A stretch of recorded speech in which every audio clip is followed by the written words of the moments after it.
It happened while most of us were busy with our own struggles, paying bills, keeping the lights on, holding our families together.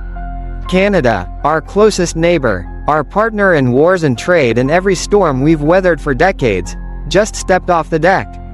Not a step sideways, not a quiet disagreement, they're reaching across the ocean, toward BRICS, toward China, Russia, India, toward a table Washington swore was off limits.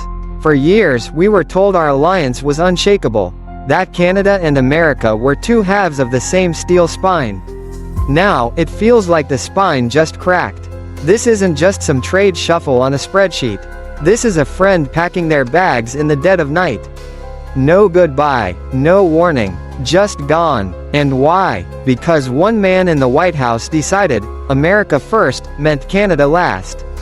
In July, Trump slapped tariffs on Canadian steel, lumber, aluminum, without a phone call, without a handshake, without even a hint. 2 days later, the numbers hit. Canadian markets bled billions. Families saw futures shrink before their eyes. And the message was clear. Even allies can be punished like enemies. People in Ottawa called it betrayal. Folks on the streets called it bullying.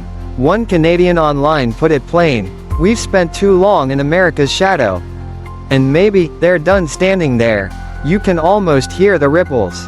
Trade deals in yuan and rupees. Meetings in Zurich, Dubai, Shanghai. The kind of talks you don't have if you plan to stay where you are.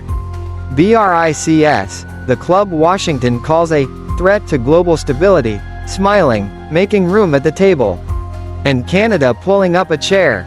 Think about that. A G7 nation, one of us, crossing that invisible line we swore no one would cross. The first crack in the wall could be the one that brings it down. Some will call it treason, others will call it survival, but no one can pretend nothing's changed. Because once you choose a new house to live in, the old one stops feeling like home. And the hardest part? This might not be the end of the story. It might be the beginning of a whole new chapter. One where America wakes up and finds the world isn't lining up at our door anymore. But this is how it started, and here's what really happened next. It began with a pen stroke, the kind that changes everything yet takes only seconds to make. On July 15, President Trump signed an executive order slapping a new wave of tariffs on Canadian aluminum, lumber, and steel. No call to Ottawa, no heads up through back channels. Not even a public hint. 2 days later, the numbers hit, 35% on goods that had moved freely for decades. In Washington, it was packaged as a bold stand for America First. In Ottawa, it felt like the floor had just dropped out from under them. Bloomberg reported the fallout in brutal clarity. Canadian markets shed more than 9% of their value in a single day.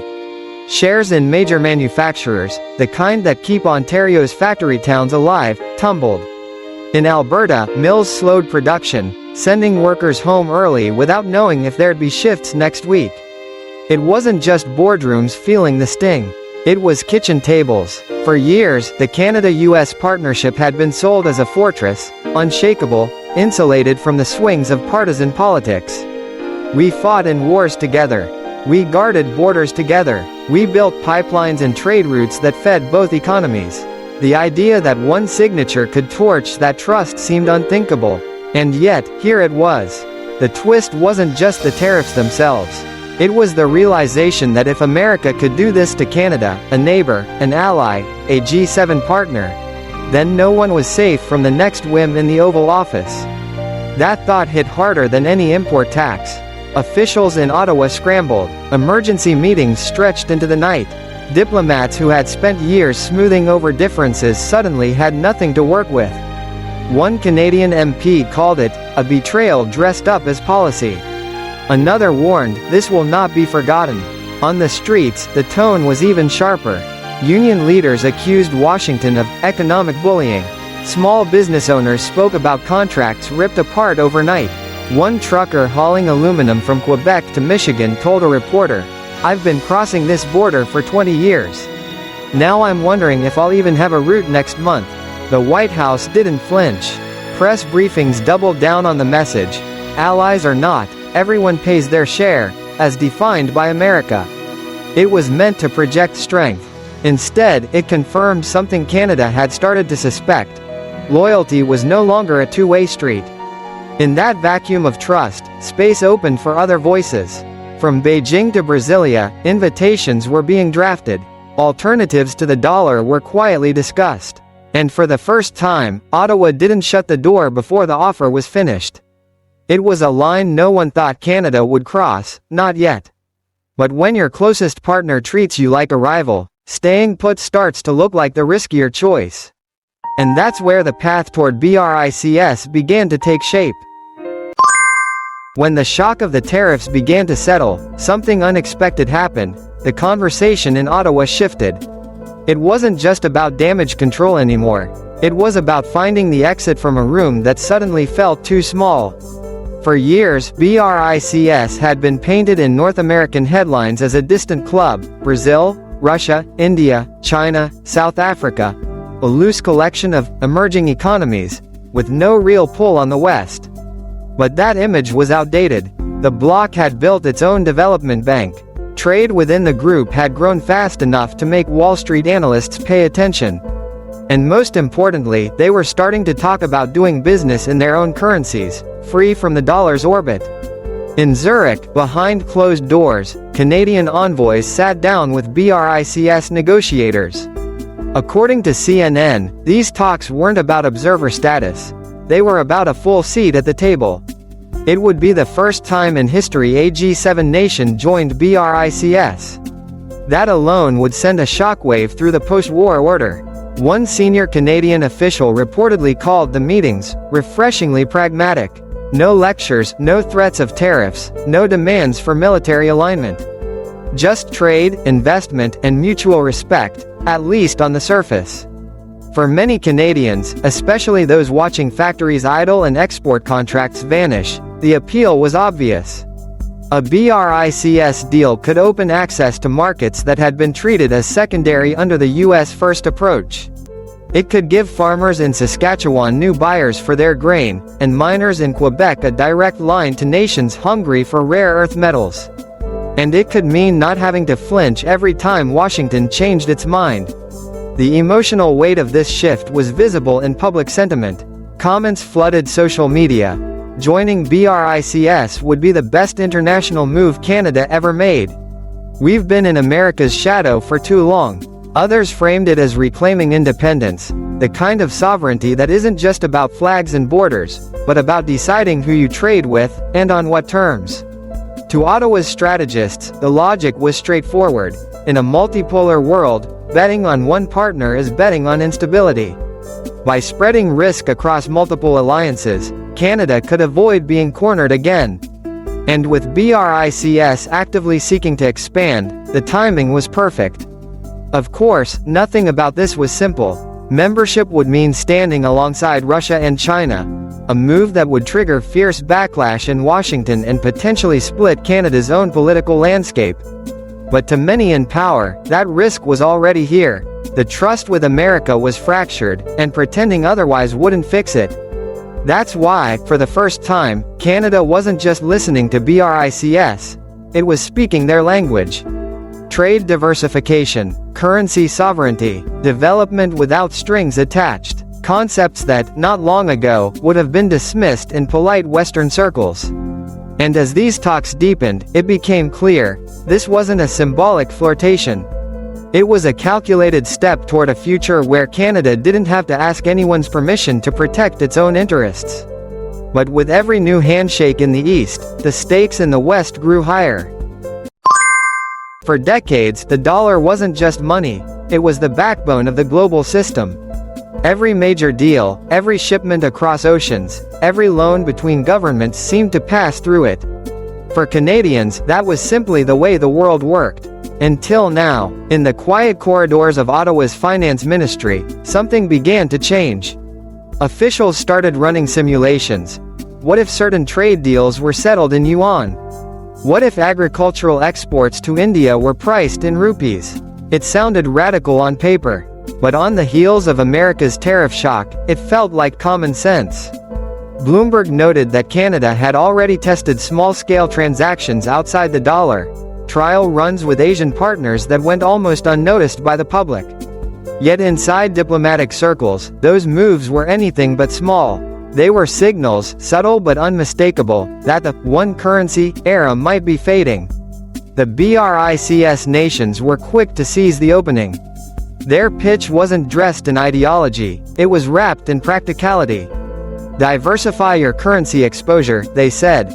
Protect your economy from someone else's political storms. And for a country that had just been blindsided by a supposed ally, that argument carried weight. Still, the idea stirred unease. Breaking away from the dollar's dominance wasn't just an economic choice. It was a geopolitical statement.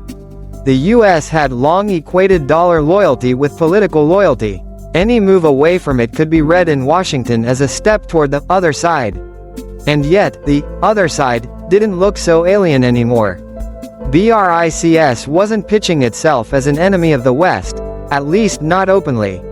It was positioning itself as a viable alternative, a second lane on the highway of global trade.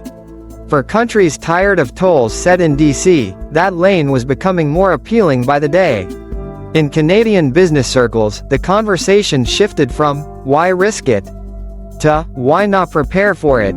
Bank executives quietly discussed hedging strategies for a future where multiple currencies shared the stage.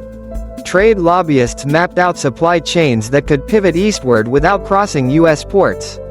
Even some lawmakers who once dismissed BRICS as a non-starter began to describe it as pragmatic. The hesitation wasn't gone, it hovered in every meeting, in every private conversation. Could Canada really walk this line, deep ties with NATO and the G7, while embracing a bloc that included Washington's fiercest rivals? No one pretended to know the answer. But the more the dollar was used as a weapon, in sanctions, in tariffs, in sudden policy shifts, the more Canada's leaders had to ask themselves, is dependence really safer than diversification? That question didn't have a neat resolution. What it did have was momentum. Each small step away from the dollar made the next one easier. And each new connection with BRICS made the path harder to reverse. It wasn't about replacing the old system overnight. It was about building an option, an escape route, if needed, before the next storm hit. And with the winds already picking up, Ottawa wasn't the only capital looking for shelter. In the end, this isn't just a story about tariffs or trade routes. It's about a country standing at a crossroads, holding the weight of its own future in its hands. For generations, Canada's path seemed fixed, bound by geography, history, and an unspoken pact with its southern neighbor. Sovereignty was rarely questioned, because loyalty was rarely tested. But in the span of a few months, that certainty cracked. The decision to explore BRICS isn't simply walking away from the old order. It's acknowledging that the old order no longer guarantees safety. That alliances built in one century may not fit the realities of the next. Across Canada, the mood is a mix of pride and unease. Some see this as liberation, a chance to chart a course without waiting for approval. Others fear the price of stepping out of line, the unknowns that come with redefining your place in the world. Both instincts are valid, both will shape what happens next. Globally, the ripples are already visible. Other G7 nations are watching, quietly wondering if they too should hedge their bets. In Washington, the move is seen as a warning shot, a sign that even the closest ties can fray when trust is neglected. In capitals from Brasilia to Beijing, it's read as proof that the balance of power is shifting faster than anyone imagined. One comment from an online viewer lingers: "We've spent too long in America's shadow." It's not an angry shout, but a weary truth. And once a truth like that is spoken aloud, it's hard to take back. What happens if Canada does step fully into BRICS? Will it spark a chain reaction, pulling other nations toward a multipolar world?